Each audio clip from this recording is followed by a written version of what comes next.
Hello, good evening. कैसे हैं आप सभी? आशा और विश्वास है स्वस्थ और सुरक्षित होंगे। आइए, मैं जिनेश्वर कुमार पुनः आप सभी को इस यूट्यूब परिवार में स्वागत करते हैं। चलिए, बैक टू बैक क्लास हम लोग चलते हैं। आज जो क्लास है, क्लास संख्या जो होगा हम लोग का चौथा क्लास संख्या होगा, जिसमें हम लोग पाचन तंत्र पढ़ रहे थे।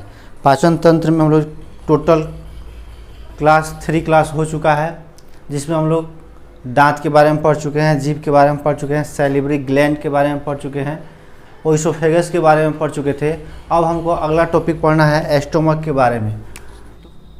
अमाशय,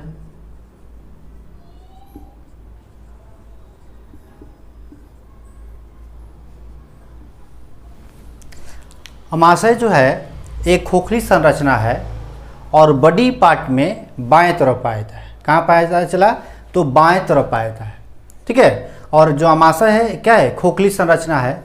अगर अमाशय को देखा जाए तो ऊपरी तरफ से ओइसोफेगस से जुड़ा रहता है, जबकि निचले हिस्सा स्मॉल इंटेस्टाइन से जुड़ा रहता है, ठीक है। अगर देखा जाए, आप यहाँ पे फिगर देख रहे होंगे अमाशय का, तो ऐसे हम बना भी देते हैं फिगर यहाँ पे। जैसे मान लेते हैं ओइसोफेगस ये हो गया, जिसे फूड पाइप कहते चला, और यह हो गया हमारा, क्या हो गया? यह अमाशय हो गया, ठीक है।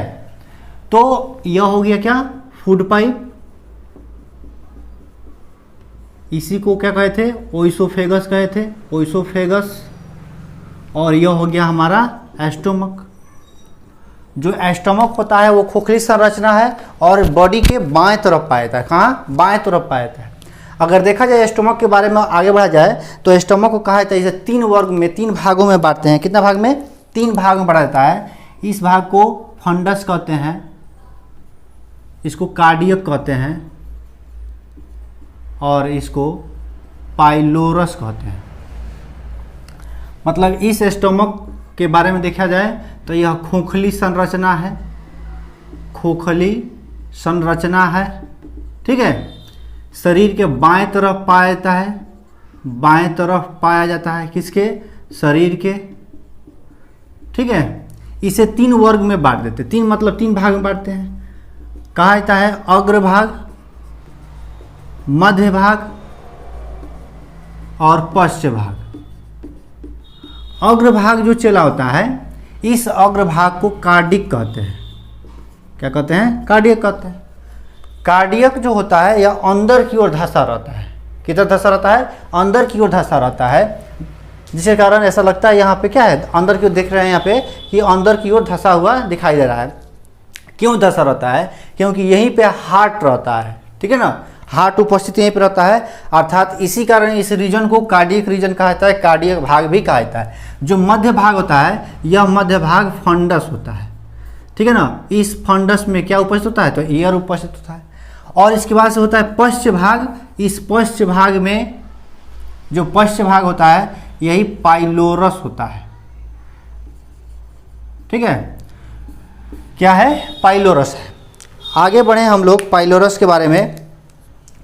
अगर देखा जाए पाइलोरस, तो यह जो पाइलोरस है, इस पाइलोरस में बहुत प्रकार से कोशिका पाए जाते हैं, ठीक है ना, जो आपस में मिलकर एक ग्रंथि का निर्माण करता है, जिसे जठर ग्रंथि कहते हैं। कौन सा ग्रंथि? जठर ग्रंथि।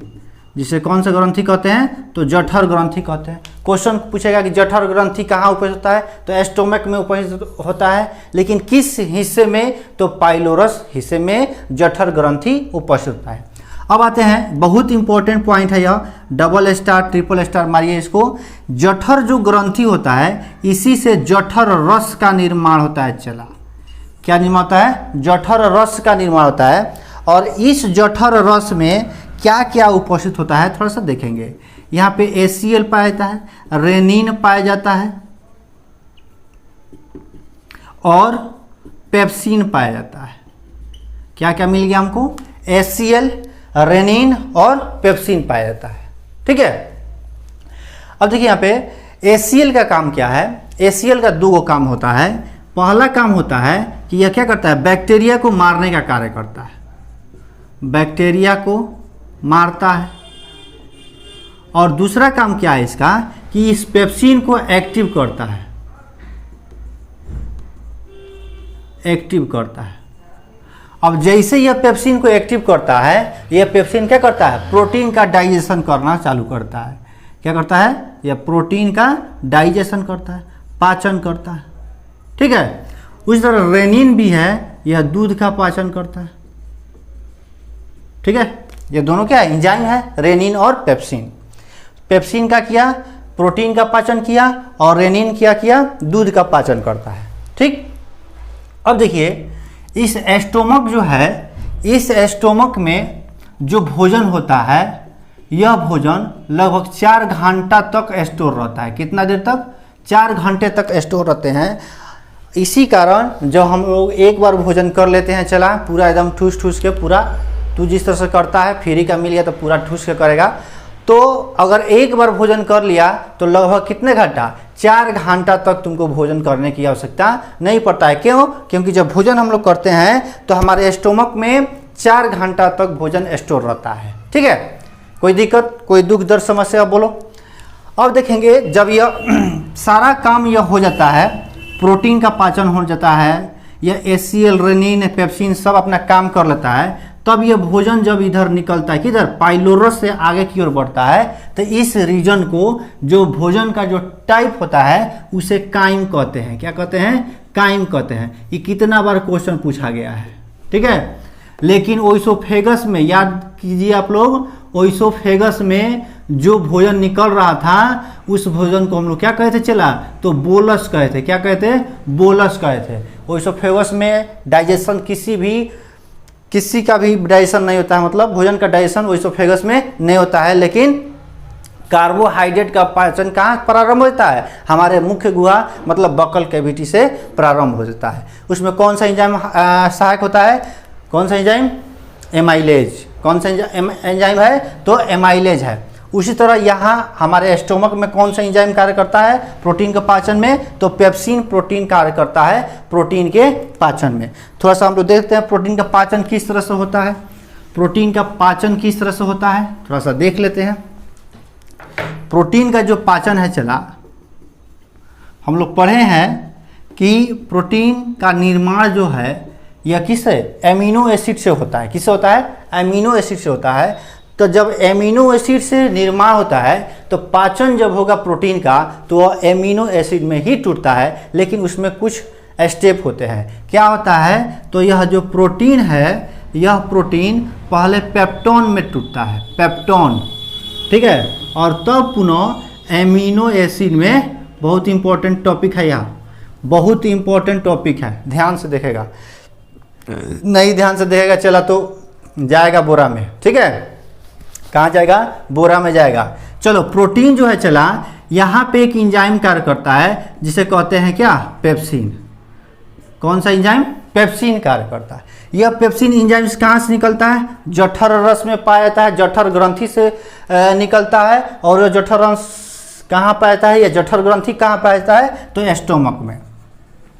मतलब यह कार्य कहाँ होता है, प्रोटीन से पेप्टॉन्स का बनना कहाँ कार्य होता है, तो इस स्टोमक में होता है। और इस प्रकार के डाइजेशन को क्या कहते हैं, क्या कहते हैं, इस प्रकार के डाइजेशन को क्या कहते हैं, आंशिक पाचन कहते हैं। कौन सा पाचन, आंशिक पाचन कहा जाता है। आंशिक पाचन कहा जाता है किसका, इस प्रोटीन का आंशिक पाचन होता है। ठीक, लेकिन जैसे ही यह भोजन स्मॉल इंटेस्टाइन में चलता है, तब एक एंजाइम यहाँ पे क्या करता है, जिसे कहते हैं ट्रिप्सिन। क्या कहते हैं, ट्रिप्सिन कहते हैं। और यह कहाँ होता है, स्मॉल इंटेस्टाइन में, स्मॉल इंटेस्टाइन में यह क्रिया होता है। और यहाँ पे यह पेप्टोन्स किस में बदलता है, एमिनो एसिड में बदलता है। मतलब पूर्ण रूप से प्रोटीन का पाचन होता है। क्या होता है यहाँ पर, पूर्ण रूप से प्रोटीन का पाचन, पूर्ण पाचन होता है किसका, प्रोटीन का। अर्थात हम लोग कहते हैं कि स्टोमक में प्रोटीन का पाचन आंशिक रूप से होता है, लेकिन पूर्ण पाचन जो प्रोटीन होता है वह कहाँ होता है, हमारे स्मॉल इंटेस्टाइन में होता है। ठीक, चलिए कोई दुख दर्द समस्या हो तो बोलिए। यहाँ तक समझ में आया कि नहीं आया, समझ में आ ही गया होगा, आई होप समझ गए होंगे आप लोग, आशा और विश्वास है। ठीक है, चलिए आगे बढ़ता हूँ हम लोग। अब देखिए, अब जो भोजन होता है स्टोमक में, जो भोजन होता है चला, स्टोमक फूड जो होता है, यह इसका जो नेचर होता है एसिडिक होता है। कैसा होता है? एसिडिक होता है। क्यों? क्योंकि इसमें क्या उपस्थित है? HCl उपस्थित है, और HCl का एक स्ट्रॉन्ग एसिड है। अगर उस HCl को अगर निकाल के अपने अमाशय से निकाल कर स्किन पर डाल दिया जाए तो उस स्किन को भी जला सकता है। क्या कर सकता है? उस स्किन को भी जला सकता है। लेकिन हमारे अमाशय को यह नहीं जलाता है। क्यों? क्योंकि इसी जठर ग्रंथि में एक सेल पाया जाता है, म्यूकस सेल, जिसे म्यूसिन निकलते रहता है, और यही म्यूसिन क्या करता है? इस अमाशय के चारों तरफ लेयर बनाकर रखता है, जो किस रूप में रहता है जी? क्या करके रखता है? मतलब अफेक्टेड नहीं कर देता है। किससे? HCl से अफेक्टेड नहीं कर देता है। ठीक है, म्यूकस सेल। आगे बढ़िए, देखिए। और देखो, जब हम लोग को एसिडिटी होता है, मतलब ज़्यादा भर पेट खा लेते हैं, उरेब सुरेब खा लेते हैं पूरा, माने एकदम 10-20 गो रसगुल्ला खा लिए, 2-4 गो पौड़किया खा लिए, 1-2 किलो खोसी खा लिए, तब क्या होता है? तब एसिडिटी होता है। मतलब पेट में कहता है कि पूरा एसिड भर गया, गैस हो गया। अब इस एसिडिटी को दूर करने के लिए क्या करते हैं?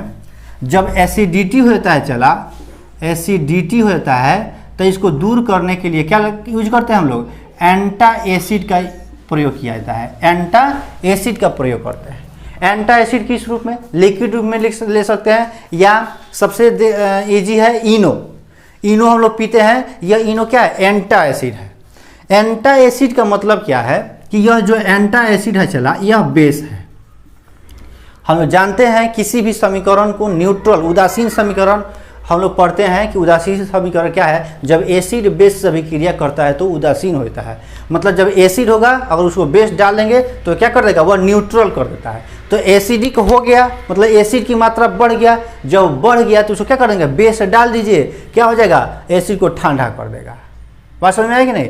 तो बेस क्या करता है? एसिड को ठंडा करता है, मतलब न्यूट्रलाइज करता है, काउंटर करता है। किसका? एसिड का। तो हम लोग एंटा एसिड का प्रयोग करते हैं। यहाँ पे आप इमेज देख रहे होंगे कि एंटा एसिड का यहाँ पे बोतल लगा हुआ है। इस बोतल को डॉक्टर के पास जाइएगा तो एक कहेगा कि 2-2 चम्मच से 2 टाइम पीजिए, आपका एसिडिटी खत्म हो जाएगा। और नहीं तो अपने तो क्या करता है? इनो हम लोग पी लेते हैं। ठीक, इनो खूब पीता है ना, खूब खा लेगा, उसके बाद से इनो पी लेगा। ठीक है, चलिए। तो यह एंटा एसिड है। अब यहाँ पे काम वाला बात देखते हैं कि इस एंटा एसिड में क्या पाया जाता है। तो इस एंटा एसिड में MgOH का होल ट्वाइस पाया जाता है। क्या पाया जाता है? MgOH का होल ट्वाइस पाया जाता है। यह MgOH का नाम क्या है? तो कहा जाता है मैग्नीशियम हाइड्रोक्साइड। हाइड्रोक्साइड, इसका नाम क्या हो गया? Magnesium hydroxide. दूसरा नाम चला यहाँ पे जो पूछता है, वह इसका नाम है milk of magnesia. Milk of magnesia. ठीक है, इसका दूसरा नाम है किसका? MgOH का होल ट्वाइस का दूसरा नाम मिल्क ऑफ मैग्नेशिया है, जिसको हम लोग क्या करते हैं? एसिडिटी को खत्म करने के लिए इसका उपयोग किया जाता है। ठीक है, आगे बढ़े हम लोग। समझ में आ रहा होगा? किसी प्रकार कोई समस्या हो तो बोलिएगा। आगे चलिए।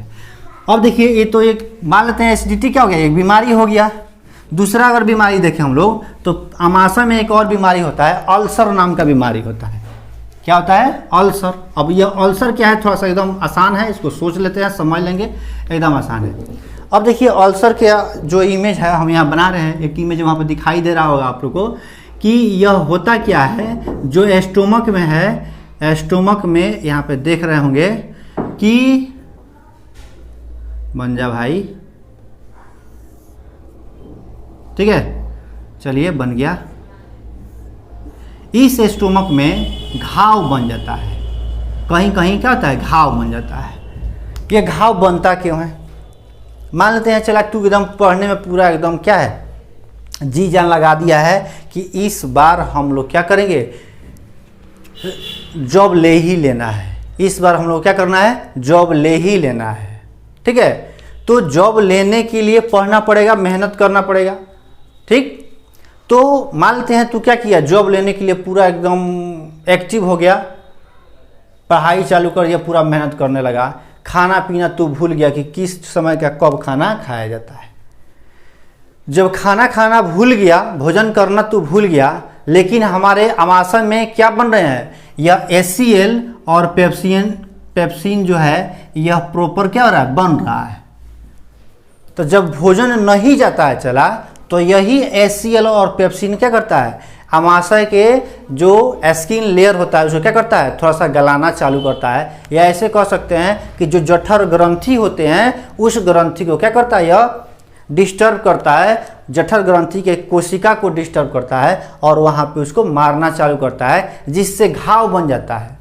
और उसी घाव को हम लोग क्या कहते हैं, अल्सर कहते हैं। क्या कहते हैं, अल्सर बीमारी कहते हैं। तो अल्सर देख लेंगे, यहाँ पे इमेज भी देख रहे होंगे आप लोग कि अल्सर किस तरह से दिखाई दिया है। अल्सर किससे होता है, कुछ नहीं, कोई बाहर से कोई इफेक्टेड नहीं है, HCl तथा पेप्सिन के द्वारा। किससे होता है, HCl तथा पेप्सिन के द्वारा होता है। क्यों होता है, क्योंकि समय से नहीं खाइएगा तो यह बीमारी आप में हो सकता है। ठीक है ना। इसमें होता क्या है, तो अगर कहा जाए तो जठर ग्रंथि की कोशिका क्या होता है, खराब होने लगता है, खराब हो जाता है। इसी को हम लोग क्या कहते हैं कि यह क्या हो गया, अल्सर बीमारी हो गया। ठीक है ना। मान लेते हैं, जैसे कि मान लेते हैं तू जो भी है सोना बाबू के चक्कर में है, तो सोना बाबू के चक्कर में तो सोना बाबू खाया कि नहीं खाया, ये सब करने के चक्कर में खाता नहीं है समय से। और जब नहीं खाएंगे तो क्या होगा, यह HCl चाचा हैं, यह जो HCl यहाँ पे चाचा हैं और यह पेप्सिन है, यह क्या करेंगे, प्रॉपरली यहाँ पे सेक्रेशन कर रहे हैं। और जब भोजन नहीं जाएगा तो क्या करेगा, इसी जठर ग्रंथि कोशिका को क्या कहते हैं, डिस्टर्ब करते हैं, खराब करते हैं। और जब यह खराब होता है तो यहाँ पे घाव होने लगता है और इसी बीमारी को हम लोग क्या कहते हैं, अल्सर कहते हैं। ऐसा देखा गया है कि यह बीमारी जो है अधिकांशतः महिलाओं में देखा जाता है। क्यों, क्योंकि महिलाएं जब एक बार गुस्सा जाती हैं तो क्या होता है, 2 दिन 4 दिन 5 दिन 10 दिन नहीं खाती हैं। अर्थात इनमें महिलाओं में, अधिकांशतः महिलाओं में इस बीमारी को देखा जाता है। ठीक है। तो आज हम लोग का जो सेशन रहा बहुत मज़ेदार सेशन रहा। ठीक, और भी इसको मज़ेदार हम लोग बनाएंगे अगले सेशन में। तब तक के लिए आप लोग इस सेशन को लाइक, शेयर और सब्सक्राइब करें। अगर आप नए हैं इस परिवार में तो आप भी सब्सक्राइब करके इस चैनल से जुड़ सकते हैं। इसका जो भी वीडियो है आप उससे लाभ ले सकते हैं। ठीक है। तो आज का सेशन हम लोग यहीं पे रखते हैं और फिर मिलते हैं एक नए ऊर्जा और नए वीडियो के साथ। तब तक के लिए जय हिंद।